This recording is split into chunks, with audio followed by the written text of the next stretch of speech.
요즘 여권의 문매를 맡고 있는 조희대 대법원장이 공개적으로 이런 발언을 했습니다. 세종대왕은 법을 왕권 강화 수단으로 삼지 않았다.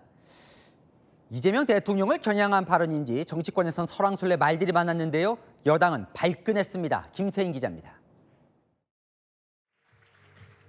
연단에선 조희대 대법원장이 세종대왕의 철학에 대해 연설합니다. 세종대왕께서는 법을 왕권 강화를 위한 통치 수단이 아니라 백성들의 삶의 질을 향상시키고 그들의 권리를 보장하는 규범적 토대로 삼으셨습니다. 대법원 주최로 열린 세종국제컨퍼런스 개회사인데 최근 여권발 사퇴 요구와 사법부 압박을 우회적으로 비판한 거란 해석이 나왔습니다. 이재명 대통령의 선거법 재판을 대법원이 34일 만에 유죄 취지로 파기환송한 걸 떠오르게 하는 발언도 나왔습니다. 사건 처리가 장기간 지체되지 않도록 하며 고문과 지나친 형벌을 제한함으로써 공정하고 신속한 재판이 이루어지도록 하셨습니다. 법원 측은 현안과는 무관한 발언이라는 입장이지만 여당은 발끈했습니다. 내란숙의 윤석열을 구속 취소 석방한 그런 법원의 수장으로서 할 말은 아니다. 또 참모들이 써준 원고라도 읽을 때 양심이 어떻게 요동쳤는지가 매우 궁금하다고 조 대법원장을 비판했습니다. 채널A 뉴스 김세인입니다.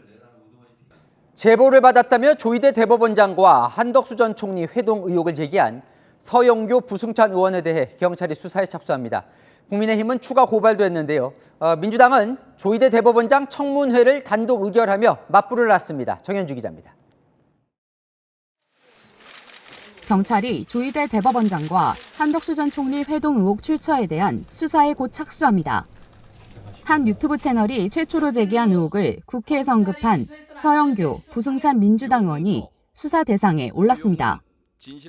경찰 관계자는 시민단체들로부터 총 4건의 고발장을 접수했다며 배당 부서를 검토 중이라고 밝혔습니다. 국민의힘도 오늘 서영교, 부승찬 의원을 명예훼손 등 혐의로 경찰에 고발했습니다. 항상 선거 때만 되면 제2의 김만배 사건 또는 청담동 술자리 2 시즌을 계속 만들어내고 있습니다. 더 이상 면책특권 뒤로 숨지 마시고. 나경원 의원은 두 의원의 면책특권을 지적하며 국회의장 말고 당당하면 기자회견을 하라고 요구했습니다. 국민의힘은 의혹을 거론한 정청래 대표 등 민주당 의원 10여 명과 방송인 김어준 씨 등도 유언비어 유포로 특정해 추가 고발도 검토 중입니다. 민주당은 4인 회동 의혹을 부인한 조 대법원장을 못 믿겠다며 특검 수사로 따져보자고 했습니다. 서영교, 부승찬 의원은 민주당 동지입니다. 동지의 말을 믿지 내란에 입 닫은 조희대의 말은 못 믿겠습니다.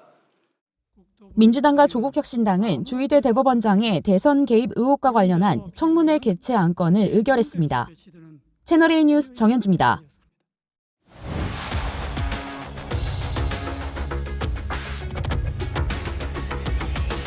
뉴스에 시작합니다. 저는 동정민입니다. 법사위에서 민주당이 밀어붙인 조희대 대법원장 청문회는 파행이 불가피해 보입니다.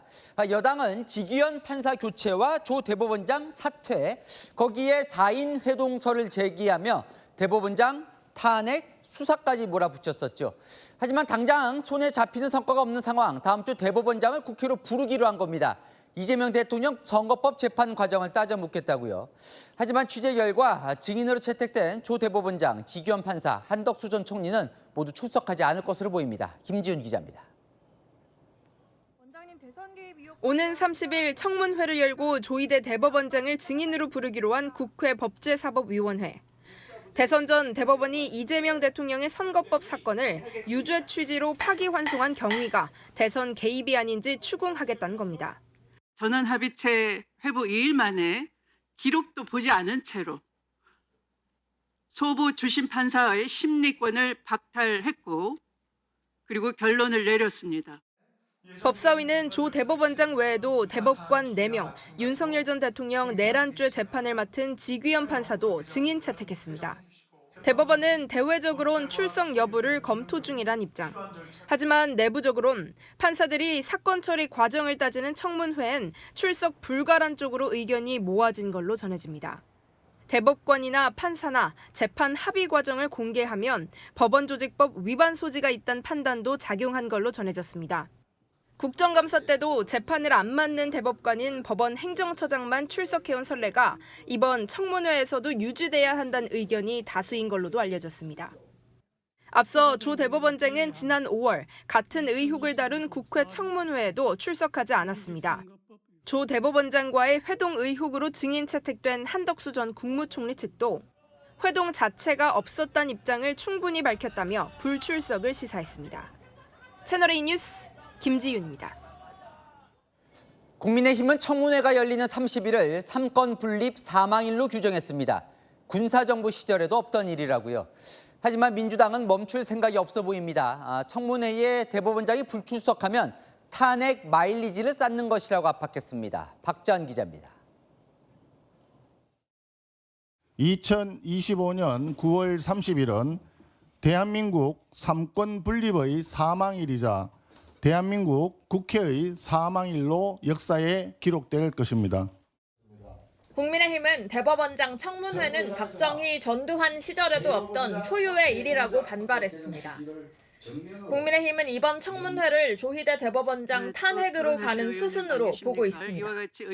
조 대법원장 교체로 사법부 장악 수순을 밟으려는 거란 겁니다. 청문회 안 통과에는 두 가지 의미가 있습니다. 첫 번째는 조희대 대법원장 탄핵 빌드업이라고 봅니다. 사법부를 장악하겠다고 하는 그 욕망 때문에 정신줄을 놓은 게 아닌가 생각합니다. 독재로 가는 길은 이미 7부 능선, 8부 능선을 넘고 있다고 생각합니다. 여당 강경파 의원들은 실제 조 대법원장 탄핵 가능성을 언급하고 있습니다. 청문회에 불출석하면 탄핵 가능성은 높아진다는 겁니다.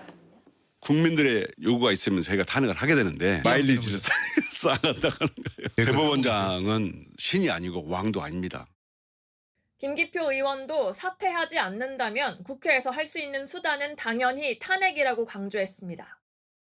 민주당 지도부는 법사위에 대법원장 청문회 의결을 사전에 보고받지 못했다며 당혹스러워하면서도 그대로 강행하기로 했습니다.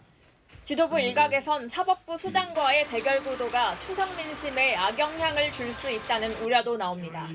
채널A 뉴스 박지한입니다. 청문회라는 건 실체를 밝히기 위해서 하는 거죠.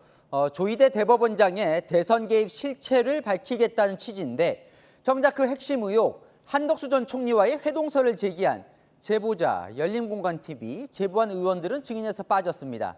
정치적인 공방만 난무하는 맹탕 청문회가 될 가능성이 높아졌습니다. 조민기 기자입니다. 민주당 주도로 의결된 조희대 대법원장 청문회 증인과 참고인 명단 19명입니다. 추천 인사는 모두 범여권 의원들.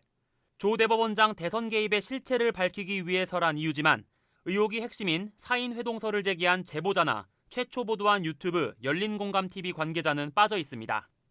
최초 제보자 서영교, 부승찬 의원도 증인 명단에 없습니다. 조희대 대법원장은 자신의 만남을 부인했지만 우리가 동지의 말을 믿어야 됩니까? 조희대의 말을 믿어야 됩니까? 당연히 동지의 말을 믿어야 됩니다. 사인 회동 당사자 중 회동 사실을 부인한 정상명 전 검찰총장과 김충식 씨도 빠졌습니다. 정상명 총장, 이들은 쏙 뺐습니다. 스스로 가짜 뉴스인 것을 자인한 것으로 보아야 될 것입니다. 현직 대법관도 6명을 불렀는데 지난 5월 조 대법원장 청문회 당시 증인 14명이 모두 불출석했듯 나오지 않을 가능성이 높습니다. 결국 정치 공세형 맹탕 청문회 가능성이 높다는 관측입니다. 참고인으로 부른 현직 부장판사 2명, 전문가 3명은 조 대법원장을 비판했던 이들입니다. 민주당 법사위 관계자는 청문회 주 목적은 소문 확인이 아닌 조 대법원장의 정치 개입 판결에 대한 진실 규명이라고 설명했습니다. 채널A 뉴스 조민기입니다.